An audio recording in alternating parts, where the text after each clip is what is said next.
بسم الله الرحمن الرحيم. السلام عليكم. waxaan jeclahay inaan u sheego shacabka reer Somaliland iyo qurba jooga iyo dalka dalka jooga in uu inagu soo dhow yahay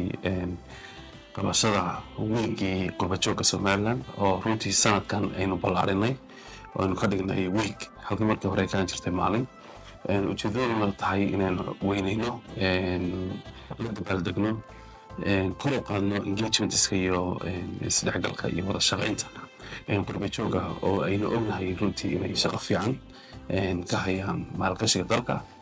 dib u dhiska dalka dhaqaalaha iyo kobaca dalka amniga dalka iyo aqoonsi raadinta dalka marka waxa aanu doonaynaa ka wasaarad ahaan anagoo tixgelinaynaa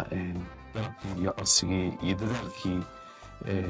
waaxda qurba jooga ay soo diyaariyeen gaar ahaan agaasimahooda in sanadkan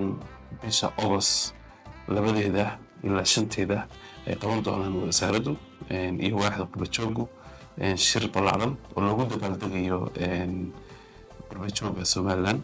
oo muslimiinta waa xilliga ugu habboon ee dalka dalkooda ku soo noqdeen ayna ku soo bandhigi doonaan kaalmaha kala duwan ay kaga jiraan dalka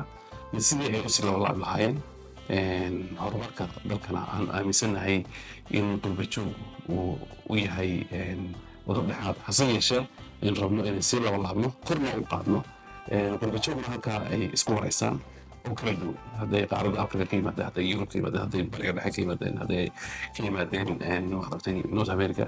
dhammaantood iyo meelo kala duwan ilaa Australia dhammaantood way soo dhaweynaa waxaan rajaynayaa kulankaasi noqdo kulan ballaaran oo qaran mahadsantihiin